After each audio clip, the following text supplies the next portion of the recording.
सच्ची और रहस्यमय कहानियों के सिलसिले को आगे बढ़ाते हुए आज जो कहानी मैं आपके लिए लेकर आया हूँ, उस कहानी के बारे में काफ़ी कुछ आपने पहले सुना भी है। मैं बात कर रहा हूँ हिंदी फिल्म इंडस्ट्री की मशहूर अभिनेत्री स्मिता पाटिल की मृत्यु के बारे में।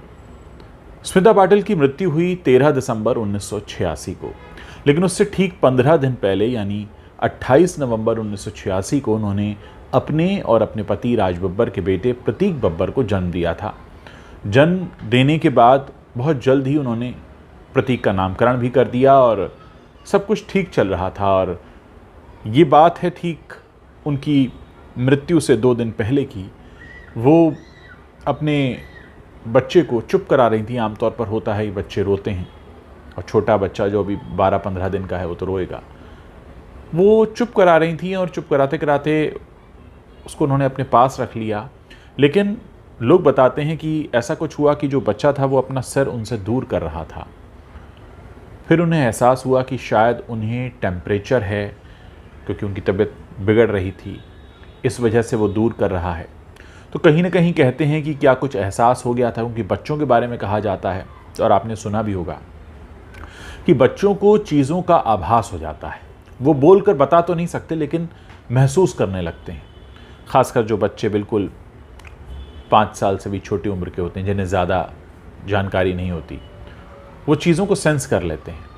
तो ये जो बात कही गई उनके बारे में कि उनका जो बेटा था प्रतीक, वो अपने सिर को दूर कर रहा था, तो क्या कहीं ना कहीं कुछ एहसास हो गया था? क्योंकि उसके बाद जैसे कहानी आगे बढ़ती है तो 12 दिसंबर की सुबह यानी उनके मृत्यु हुई है 13 को, उससे एक दिन पहले वो बिल्कुल नॉर्मल थी और इनफैक्ट उनको जो ट्यूब वगैरह लगे हुए थे वो भी हट गए थे।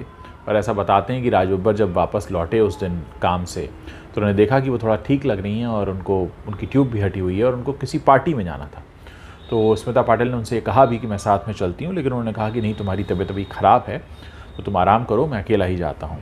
और ये कहकर कुछ समय बाद तैयार हो रहे थे राज बब्बर की, तभी उन्होंने देखा कि स्मिता पाटिल का जो चेहरा है वो पीला पड़ गया है। उनको चिंता हुई, फिर देखा वो उल्टियाँ कर रही हैं खून की। तुरंत हॉस्पिटल के लिए एम्बुलेंस बुलाया गया और वो एम्बुलेंस में उनको लिटाया गया। एम्बुलेंस जैसे ही हॉस्पिटल पहुंचा, उससे पहले ही वो कोमा में चली गई थी और डॉक्टर ने कहा कि इनके दिमाग ने काम करना बंद कर दिया है और उसके कुछ समय बाद उनकी मृत्यु हो गई। उस वक्त स्मिता पाटिल की जो उम्र थी वो करीब 31 साल थी। 17 अक्टूबर उनका जन्मदिन होता है। 13 दिसंबर 1986 को उन्होंने अपनी अंतिम श्वास ली। लेकिन कहते हैं कि ये जो वाक़या है कि उनका जो बच्चा है जो सिर्फ 15 दिन का था, वो खुद ही अपना सिर हटाने लगा था। और ऐसा भी कहते हैं कि स्मिता पाटिल को अपने आखिरी दिन अपनी बहनों की बहुत याद आ रही थी। उन्हें राज बब्बर के साथ हुई पहली मुलाकात बहुत याद आ रही थी। और ऐसा कहते हैं कि जब अंत समय निकट आता है तो व्यक्ति को अपना पिछला समय बहुत याद आता है और अचानक से सारी जो ज़िंदगी की रील है वो आंखों के सामने से घूमनी शुरू हो जाती है। तो ये कहानी हमें कहीं ना कहीं ये बताती है, जो मैंने बात जिस पर मैं ज़ोर देना चाहूँगा, कि बच्चों को जो आभास हो जाता है पहले से, शायद वो हो गया था।